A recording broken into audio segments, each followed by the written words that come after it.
coming in. George sends it right through. George! Look out, puts it in.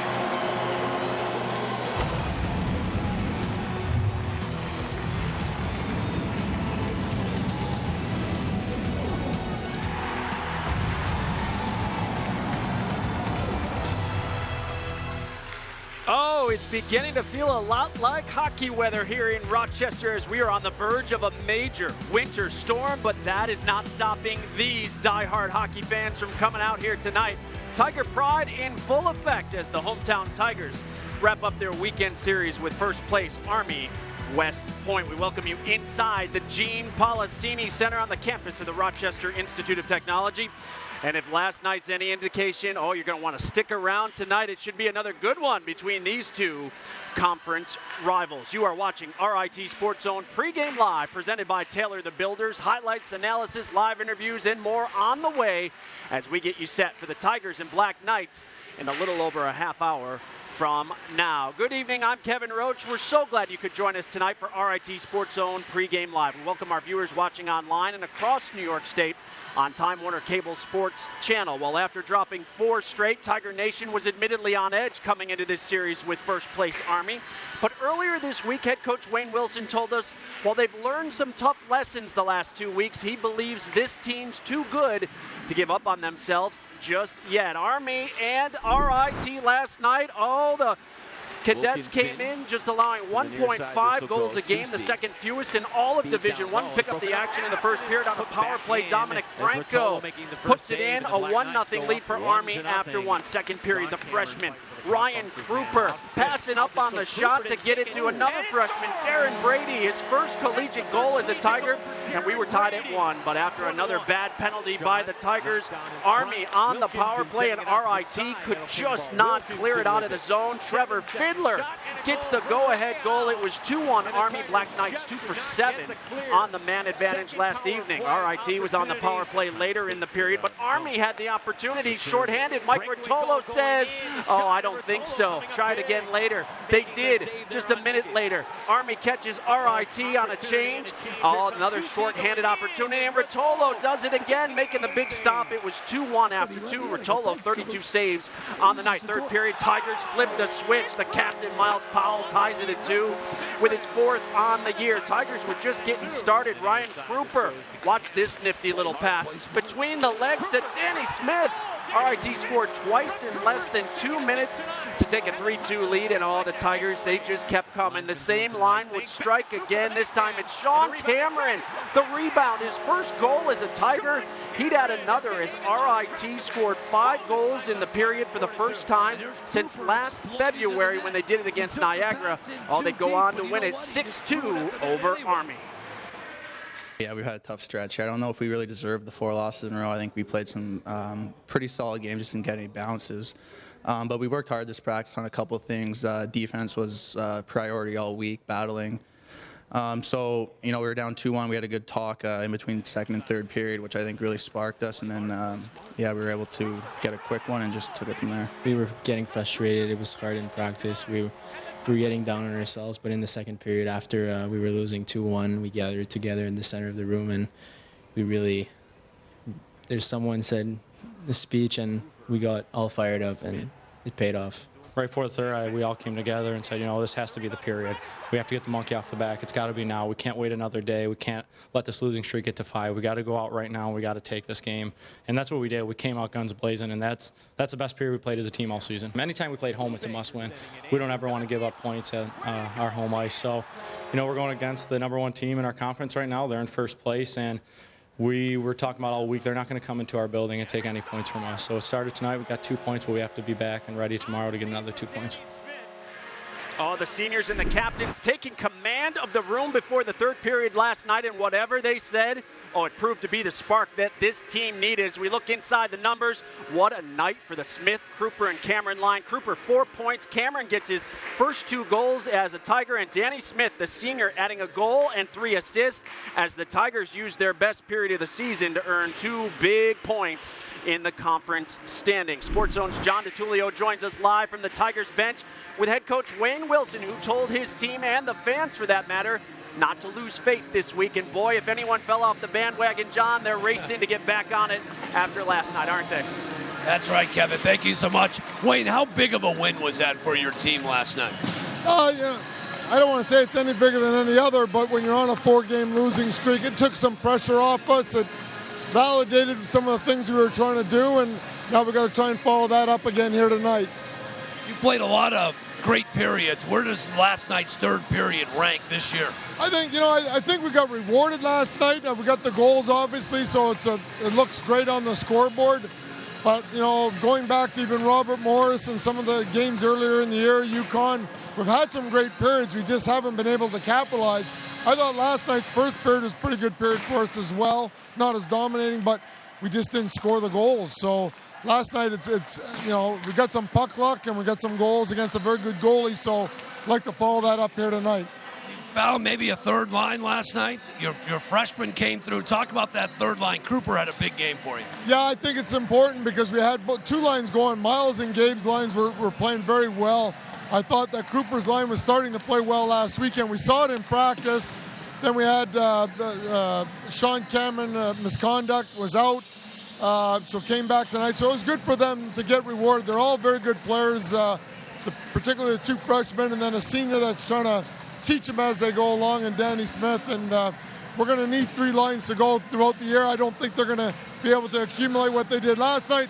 But as long as they're chipping in, I think it also released some pressure on the top 2 lines. Not too many teams have solved Gahagan. You guys did it last night. What's the key tonight to duplicating that effort you saw last night? Well, I don't know if we can get that many goals on them again, but you want to get pucks and people to the net. You don't want to pass up opportunities. You want to, even last night we started off, we put a couple high and wide and started their breakouts. We want to create some rebounds, create some chaos around his thing. Don't make him be as comfortable as he has looked, at least to us on video. Just try and get him out of his element a little bit and just keep going after him. Before they go to Movember, the goatee looks outstanding, buddy. Yeah, I thought it was going to, if we don't win last night, it was going to have to be gone. I think I was getting to that point. Not that I'm superstitious or anything, but yeah, we're supporting that, and so we'll go from there. All right, Wayne, good luck tonight against Army. All right, Kevin, back to you upstairs. All right, John, we'll check back with you in just a bit. Coach Wilson said to me earlier this week, Atlantic hockey is getting more and more competitive each year. No easy nights anymore, and you can see that reflected in the standings. Army still stands on top, 6 wins, 12 points, and they are followed by Canisius, tied for second with Robert Morris, who many thought would struggle after they lost 65% of their scoring from a year ago. They have found their way early on in this season. Air Force, Mercyhurst, they're up next, followed by RIT, who jumped up 2 spots to 6th after last night's big victory. Well, still to come here tonight. If you've watched college hockey this season, you know penalties, they're on the rise. We'll discuss the reason in just a bit. Plus, it wasn't one of his best nights, but the Tigers are still facing one of the top goaltenders in the nation. You are looking live at Army goalie Parker Gahagan. We'll hear from him next. This is RIT SportsZone Pregame Live.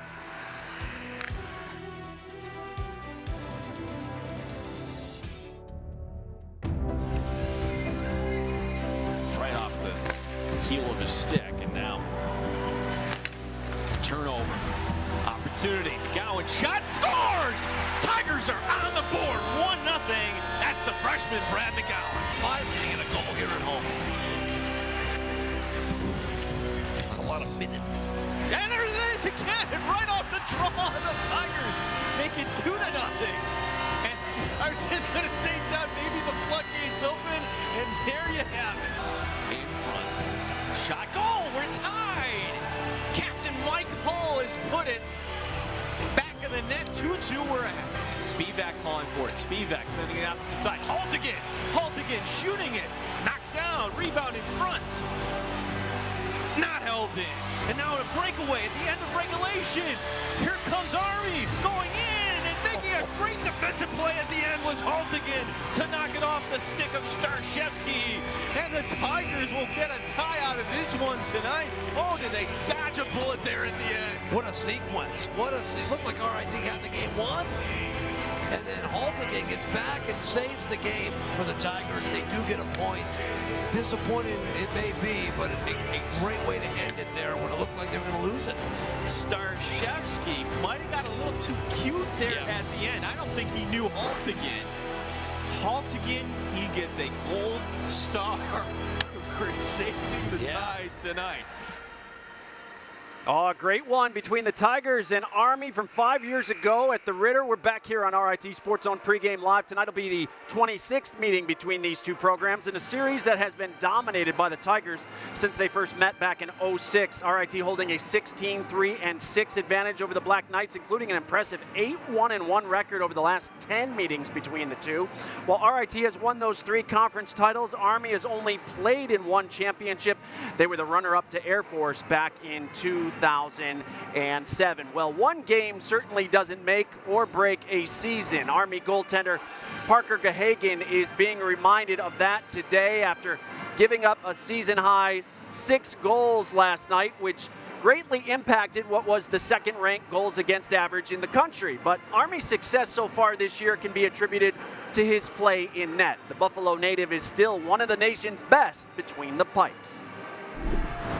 5 years ago, Parker Gahagan led Williamsville North to a New York State championship with a clutch save in the waning moments. It's that sort of play that caught the eye of Army coach Brian Riley.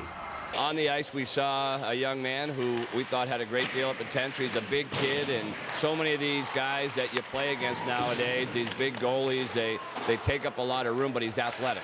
I think those 2 combinations, having good size, being athletic, makes him what he is, and that's a real good goalie. Good is an understatement. Gahagan has been one of the best in the nation the last 2 seasons. Things really started to click for you the last 2 years. What's been the difference? I had a goalie coach come in last year. Our relationship hit right from the start. And I think just kind of sticking to the principles and the fundamentals he was kind of harping on. I think just kind of sticking to that and, just hard work really just kind of allowed to finally pay off. I look back at the way he started, and like most guys, it takes a little bit of time, and certainly at West Point there's an adjustment period. But again, his work ethic is something that I think really sets him apart from a lot of people. And I think what we're seeing today, or what we're seeing now in Parker Gahagan, is as a result of all the work that he's put in. Gahagan's work ethic and a new goalie coach certainly helped him raise his game, but he's quick to credit the West Point experience as well.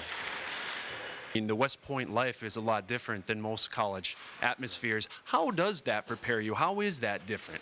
I think it prepares you more through adversity and kind of your ability to fail. Everett scores! West Point they really try and break you down and then build you back up throughout the 4 years there. So I think kind of being humble and accepting that you're going to fail once in a while, I think that was a big lesson I learned there. Last season, Gahagan led Army to the conference semis. This year, they hope to ride him even further. For us to know that we have Parker in goal just gives us a huge amount of confidence. We know that, hey, if we do have a breakdown, that we do have Parker back there, and he's bailed us out on more than 1 occasion. Wayne Wilson doesn't expect to get 6 past him tonight, but they'll give it a try anyways. Gahagan, too talented not to come back strong here tonight. We'll see him again playing in front of a small group of friends and family who made the trip down I-90 from Buffalo. Well, coming up, what's the deal with all the penalties this season? It's been a hot topic in college hockey. We'll discuss it next. This is RIT SportsZone Pregame Live.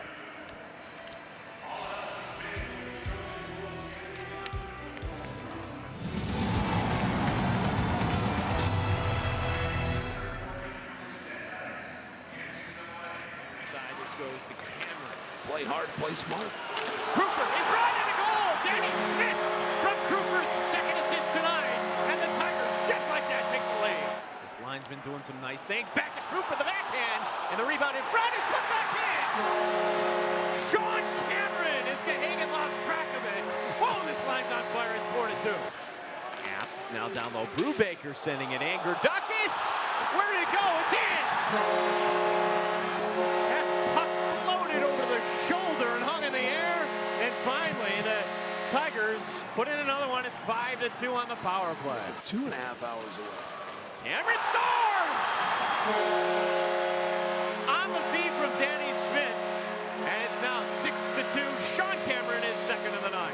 everything going Tigers' way.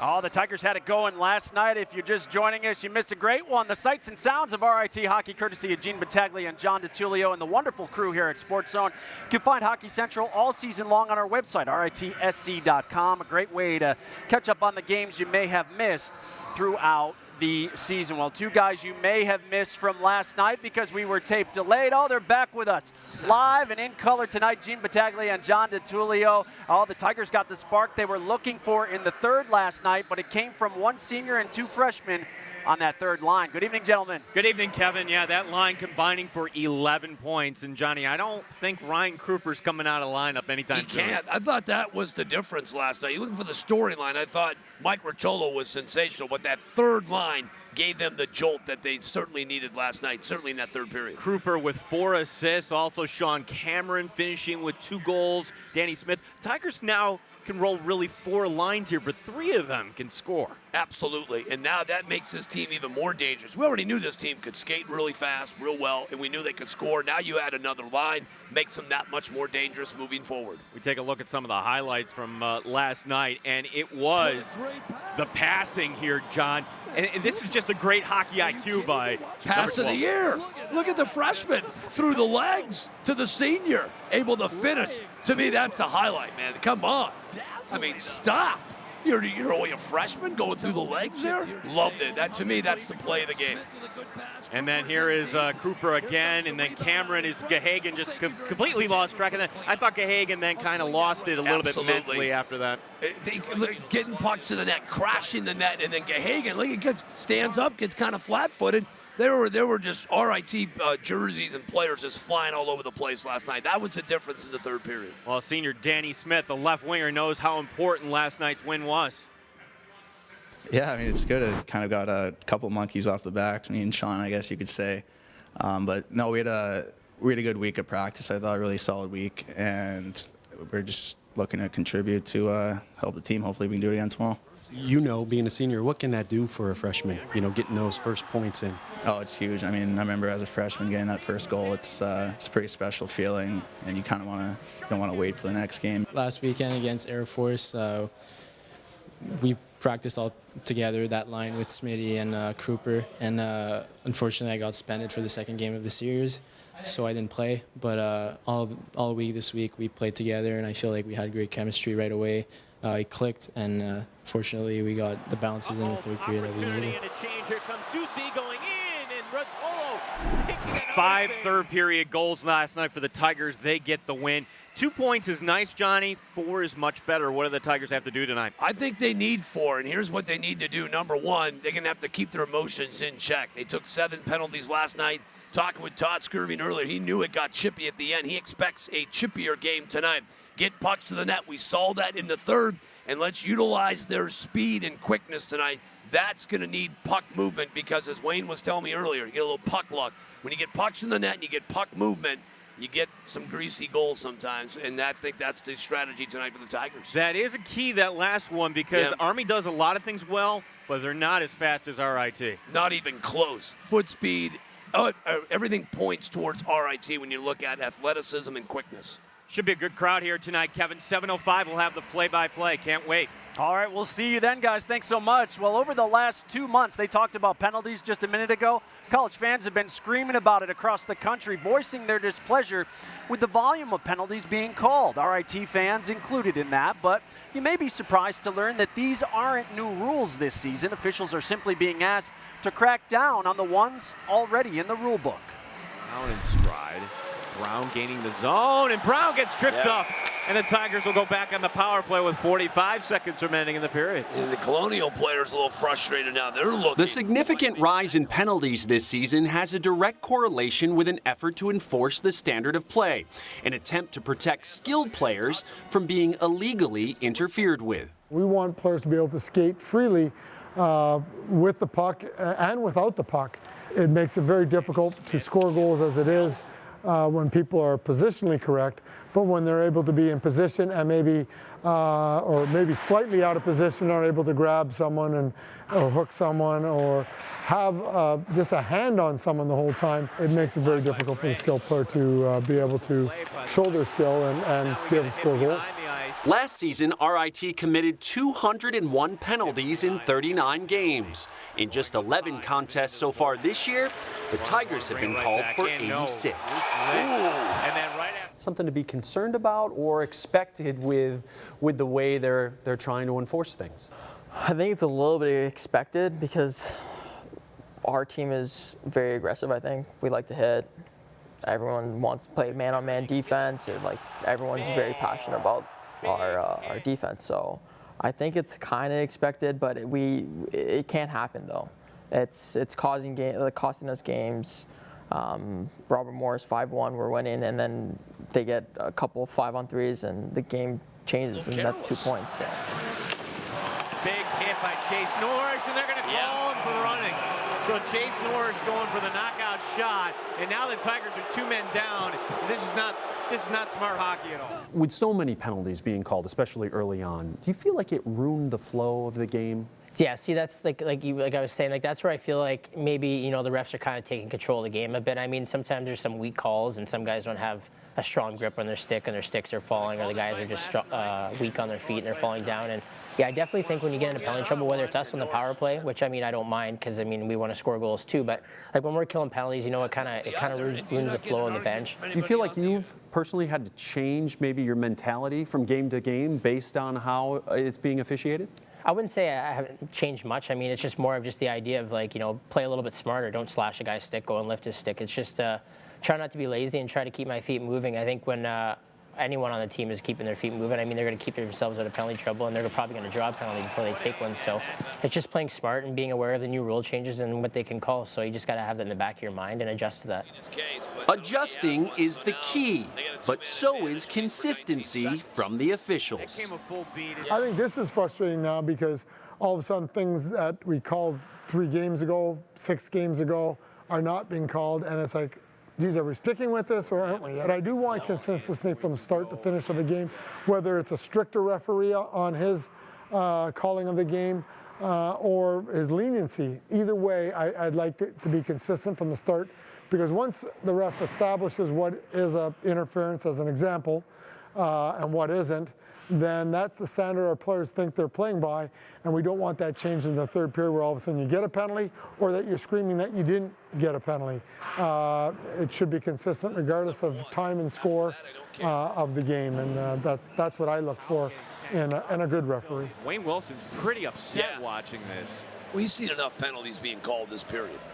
Coach Wilson said he respects the difficult job the officials have each night, but he still prefers yelling at them rather than having to do their job night in and night out. He expects the volume of penalties being called to decline, especially as we near the end of the season and the playoffs, because officials certainly don't want to be deciding games at that stage of the year. Well, coming up next, time is running out for you to enter our RIT Tiger Custom Sports Chair giveaway. We'll tell you how you can get in before it's too late. This is RIT SportsZone Pregame Live.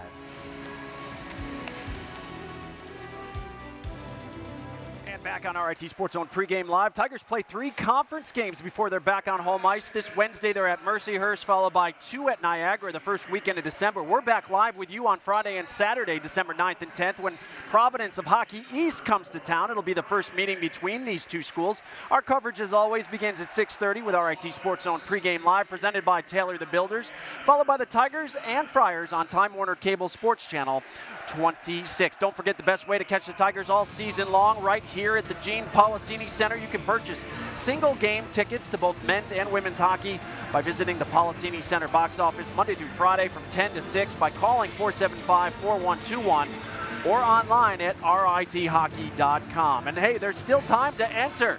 the RIT SportsZone Custom Chair Giveaway. You could win a pair of these RIT Tiger chairs. All you have to do is go to the SportsZone Facebook page and like it, and then comment on the post about the chairs. A winner will be chosen December 10th. If you can't wait, build your own custom chair today. MyCustomSportsChair.com. Be sure to use the promo code SportsZone for $50 off at checkout. Congratulations to the RIT women's hockey team winning their first conference game today, 2-1 at Lindenwood. Well, that does it for RIT SportsZone Pregame Live. We thank you so much for watching. Up next, Gene Battaglia and John DeTulio join us with a call as RIT looks to sweep Army. Enjoy the game, everyone. RIT SportsZone Live begins now.